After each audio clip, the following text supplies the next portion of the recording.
Assalamualaikum warahmatullahi wabarakatuh. Selamat pagi sahabat Facebook sekalian. Hari ini saya Andi Ahmad Yani kembali menjumpai sahabat dan saudara-saudara sekalian di hari ini, hari Rabu 14 Mei 2025 ya. Ya sahabat sekalian, apa kabar sahabat-sahabat saya, saudara-saudara saya? Semoga tentunya kita harapkan adalah kabar baik dan kabar sehat ya di hari ini. Hari ini Balikpapan diguyur hujan ya sejak menjelang subuh tadi ya. Dan ya, meskipun tidak deras, tapi kelihatannya hujan yang seperti ini adalah hujannya yang awet gitu ya. Ya sahabat sekalian, hari ini juga tentu kita sudah mulai aktivitas kita setelah libur 4 hari. Dan kepada sahabat-sahabat yang mungkin sudah berangkat ya, karena sekarang pukul 8.42 yang sudah ada di kantor ya, alhamdulillah, selamat bekerja, selamat bertugas. Dan bagi yang mungkin sebentar lagi akan berangkat, mobile ya, berhati-hati dalam berkendara, utamakan keselamatan, patuhi rambu-rambu lalu lintas. Kemudian bagi saudara kita yang saat ini mungkin dalam keadaan kurang sehat ya, kita doakan bersama semoga penyakit yang ada dalam tubuhnya segera diangkat, disembuhkan dan dapat kembali beraktivitas. Dan bersama-sama juga saya mengajak kepada kita semua, kepada diri saya untuk bersalawat kepada Rasulullah Shallallahu Alaihi Wasallam, Rasul yang menjadi satu-satunya contoh dan teladan kita. Sebaik-baik manusia adalah Rasulullah Shallallahu Alaihi Wasallam. Ya, kita berharap semoga kita akan mendapatkan syafaatnya di yaumil akhir nanti. Amin. Ya sahabat sekalian, saya hari ini juga belum ke ini ya, belum bergerak ke kantor, tapi sudah bersiap-siap. Tapi karena lihat juga cuacanya yang kurang ini, saya pikir saya baiknya mungkin live aja dulu untuk menjumpai sahabat-sahabat sekalian. Ya, kita sambil ngobrol-ngobrol santai, ngobrol ringan, berbagi informasi. Ya, sahabat kalian, emang kalau saya lihat dari perakiran cuaca ya, perakiran cuaca yang ada salah satu teman yang selalu secara rutin men-share ya perakiran cuaca tiap harinya. Saya melihat bahwa untuk hari ini Rabu, mulai pukul 5 tadi itu hujan ya. Jadi hujannya, jadi kalau gambarnya kalau hujan deras itu hitam ya awannya ya. Nah, ini cuman awannya warna kelabu ya. Nah, jadi tapi lumayan ini ya. Jadi saya lihat dari balik jendela sini ya, kalau seperti biasanya kalau hujan seperti ini awet ya. Artinya awet itu ya mungkin beberapa jam baru akan reda. Ya sahabat sekalian, tapi apapun kondisi dan cuaca yang kita patut mensyukuri segala nikmat daripada Allah Subhanahu wa taala. Hikmahnya dengan hujan ini tentu akan menambah air baku di Waduk Manggar sana ya, supaya kita tidak selalu dapat kena giliran penjatahan air PDAM ya. Kalau salah beberapa hari kan itu ada 3 hari ya. 3 hari itu terjadi penyetopan pengaliran air ya, air bersih ke rumah-rumah saya 3 hari itu, kalau tidak salah pekan yang lalu ya. Tapi hari alhamdulillah mulai dari 3 hari yang lalu sampai pagi ini lancar-lancar lagi ya, gitu ya, kita berharap seperti itu ya. Pagi-pagi juga saya ya seperti biasa, sebelum sholat subuh, saya buka channel YouTube ya, ya untuk sekedar mendapatkan informasi terkait dengan perkembangan yang terjadi saat ini di negeri kita. Ya masih seperti kemarin-kemarin, masih yang trending topik ini ya masalah yang perseteruan ya, jadi tanda kutip perseteruan atau silang pendapat terkait dengan bukti autentik ya. Salah satu, jadi saya kayaknya tidak tidak menyebut secara ini saja, tapi sudah pahamlah sahabat-sahabat sekalian ya. Ya, dari apa yang kita lihat ini memang kita terkadang apa ya, kalau mungkin kita bawa ke perasaan akan kita menjadi baper, kita menjadi stres ya. Maka itu sahabat sekalian, ya kita jalani saja ibarat air mengalir, ya biar mau mengalir kemana nantinya. Kita perbaiki saja diri untuk menghadapi hari-hari yang penuh dengan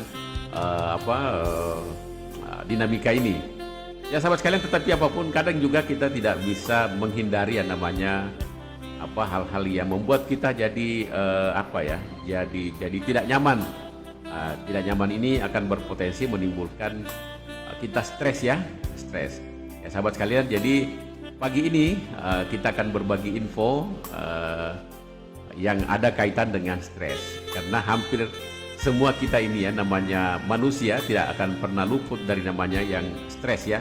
Nah, mungkin di pagi hari ini saya akan membagi informasi apa sih yang menyebabkan, apa sih stres itu ya, apa sih stres itu, kemudian apa yang menyebabkan kita menjadi stres, dan apa yang harus kita lakukan untuk kita kiat-kiat yang kita lakukan untuk kita tidak atau mengurangi dampak stres yang kita alami. Ya, sahabat sekalian, ini yang pagi ini yang kita akan bagi infonya kepada sahabat-sahabat sekalian. Nah, sahabat sekalian, saya memulai ya. Stres adalah perubahan reaksi tubuh ketika menghadapi ancaman, ya, tekanan atau situasi yang baru. Ketika menghadapi stres, tubuh akan melepaskan hormon adrenalin dan kortisol. Ini membuat detak jantung dan tekanan darah akan meningkat. Pernapasan menjadi lebih berat, lebih cepat, serta otot menjadi tegang. Ya, ini mungkin stres yang sudah stadium tinggi ya. Ya, jadi seperti yang disampaikan di sini di narasi ini bahwa tubuh akan melepaskan hormon adrenalin ya. Kemudian adrenalin dan kortisol. Nah, stres umum dirasakan setiap orang ya, baik dewasa, remaja maupun anak-anak. Saat mengalami stres, tubuh akan menjadi waspada terhadap tantangan atau bahaya yang mengancam. Ya. Saat seseorang menghadapi kondisi yang memicu stres, tubuh akan bereaksi secara alami, yaitu dengan melepas hormon yang dinamakan kortisol dan adrenalin. Reaksi ini sebenarnya baik untuk membantu seorang menghadapi situasi yang berbahaya atau mengancam sehingga bisa keluar dari situasi tersebut ya. Itu gambaran ketika orang mengalami stres ya, seperti itu. Nah sekarang itu tadi definisi ya, pengertian daripada stres ya, dan seperti tadi terlepasnya hormon yang dimakan kortisol dan adrenalin. Nah, sekarang kita mungkin bertanya, apa sih yang menyebabkan manusia kita ini stres ya? Stres yang dialami setiap orang bisa berbeda-beda. Ya. Beberapa orang menganggap ujian sekolah dapat menyebabkan stres. Ya, itu saya kira sudah pasti ya. Kita pernah tentu juga mengalami sahabat sekalian. Jika kita mungkin kuliah, sekolah ya, katakanlah di SMA, sudah ada pengumuman bahwa besok kita akan ujian atau semester, kita rasanya stres. Untuk mengurangi stres kita itu kita berbagai cara yang kita lakukan untuk membuat mungkin contekan-contekan ya, seperti itu. Nah, tetapi beberapa orang akan lancar menghadapinya. Ya, tentu bagi orang yang punya persiapan, artinya murid-murid ya yang punya persiapan baik, tidak akan terlalu menghadapi namanya stres. Penyebab stres belum diketahui secara pasti. Namun ada beberapa faktor risiko yang dapat menimbulkan stres. Ya, ini juga perlu memang kita tahu, sahabat-sahabat sekalian. Termasuk saya sendiri ya, saya tentu harus tahu apa sih penyebab stres yang bisa menimbulkan kita dalam kondisi stres. Pertama itu keluarga yang tidak harmonis ya. Ini juga bisa menyebabkan penyebab stres. Kemudian peristiwa yang membuat trauma. Kemudian penyakit berjangka lama atau kronis. Kemudian kesenjangan ekonomi. kemudian lingkungan yang tidak aman seperti area konflik, kemudian beban pekerjaan, dan kejadian buruk seperti perceraian atau PHK. Nah, ini ada berapa? Ada 7 ya, 7 penyebab timbulnya stres pada seseorang ya. Ya, kalau kita lihat ini, kita kaitkan dengan realita ya, memang bisa memang dengan apa yang disampaikan ini, apa yang ini, bahwa memang itulah penyebab yang berpotensi besar untuk kita bisa stres ya, seperti itu sahabat sekalian ya. Kita lanjut sahabat sekalian. Nah, gejalanya kita juga perlu gejala stres. Apa sih gejala stres itu ya? Gimana dengan ketika kita menghadapi, supaya kita dapat mengetahui kondisi kita. Oh, saya ini lagi stres ini. Tentu dengan kita mengetahui kondisi kita ya, tentu kita akan berupaya, berikhtiar untuk minimal untuk mengurangi stres yang kita alami gitu. Nah, gejala stres terbagi dalam stres akut dan kronis. Stres akut terjadi dalam jangka waktu yang pendek dan mudah ditangani. Sementara itu, stres kronis berlangsung dalam waktu lebih lama, yang jika tidak ditangani dapat menimbulkan masalah kesehatan. Nah, stres ini ditandai dengan adanya perubahan fisik dan mental. Gejala yang muncul saat seseorang mengalami stres dapat berbeda-beda, tergantung cara menyikapinya. Ya, sahabat sekalian, ini kalau saya baca ini, saya juga mungkin saat ini sedikit ada stres juga ya. Ya, jadi ada kondisi yang membuat kayaknya batin ini bergejolak ya. Ya, contoh seperti katakanlah ada yang ada sahabat ya, mungkin sahabat kita, rekanan kita, kolega kita yang sudah membuat satu komitmen, tapi komitmen tersebut mungkin karena sesuatu hal belum bisa sehingga kita stres. Apalagi kalau sahabat atau kolega tersebut tidak secara terbuka menyampaikan apa sih penyebabnya gitu kan, sehingga katakanlah itu juga membuat kita stres juga. Itu sahabat sekalian ya. Nah, ini saya menarik sebuah kesimpulan terhadap diri saya dengan membaca artikel ini ya sahabat sekalian. Namun sebelum kita berlanjut ya, saya ingin menyalami sahabat yang telah memberikan respon dalam live Facebook ini. Ada kami relawan Ahmad Basir ya. Assalamualaikum, selamat pagi, semoga sehat ya. Ini kelihatannya di akunnya akun grup ya, komunitas ya, siapapun, tapi dia merupakan sahabat saya, sahabat kita semua yang telah berteman di sosial media ini. Kalau tidak salah baru 2 hari yang lalu saya berteman ini dengan kami relawan Ahmad Basir ya. Siapapun operatornya ya, semoga sehat ya bersama keluarga di rumah. Ya, kita berbagi informasi pagi ini, semoga bisa memberikan manfaat kepada kita semua dan saya secara pribadi. Nah, gejala atau tanda stres yang dapat dibedakan, menjadi, nah, gejala emosi ya.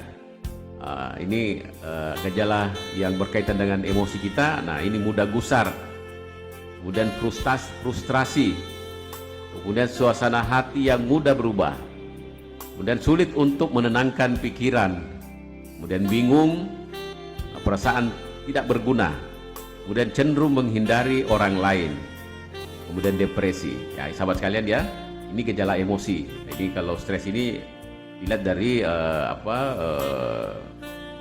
dari emosionalnya ya, jadi mudah gusar, frustrasi, suasana hati yang mudah berubah, sulit untuk menenangkan pikiran, kemudian bingung, perasaan tidak berguna, cenderung menghindari orang lain atau depresi. Nah, ini untuk emosionalnya ya. Kemudian untuk fisiknya, gejala fisik lemas ya, kemudian penurunan berat badan atau justru sebaliknya. Wah, ini kalau mau orang yang memiliki berat badan lebih ya Cara diet mungkin yang bagus ini ya. Ini canda ya, bercanda ya. Stres saja supaya berat badan turun ya. Tapi kan tentu tidak sehat kalau kita mau menjadikan stres ini sebagai diet gitu ya. Kemudian pusing, mual, diare, sembelit, kemudian nyeri otot, jantung berdebar, kemudian gangguan tidur, hasrat seksual menurun, tubuh gemetar, telinga berdenging, kaki atau tangan dingin dan berkeringat, mulut kering, kemudian sulit menelan. Nah, ini sahabat sekalian ya, ini patut kita cermati ketika ada gejala-gejala fisik yang kita alami, salah satu di antara yang ada ini, maka ya, kemungkinan kita stres ya. Seperti itu. Kemudian gejala kognitif ya.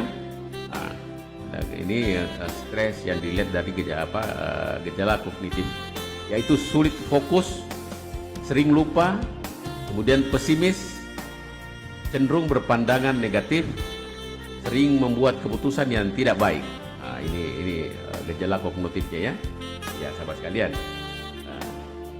Saya juga baru nih, kita lihat dulu.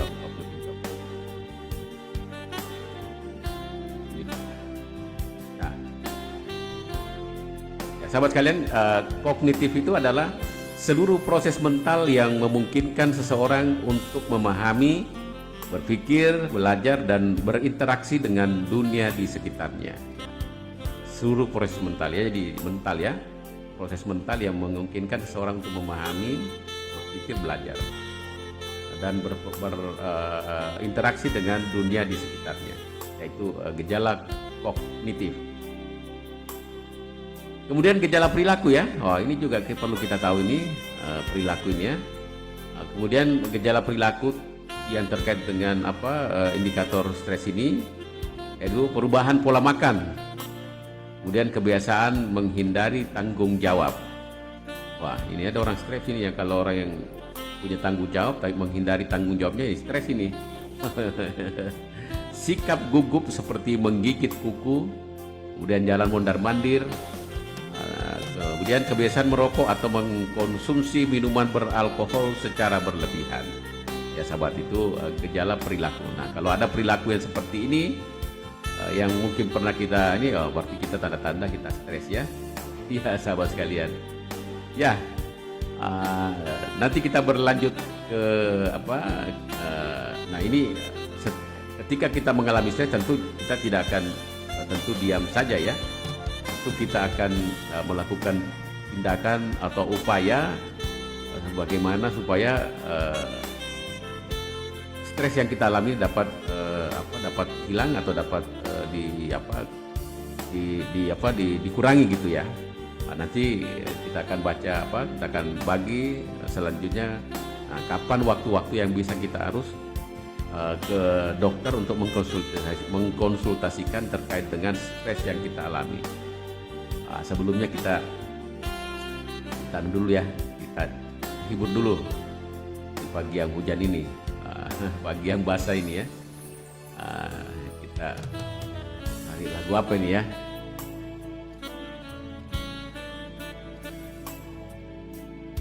Wow.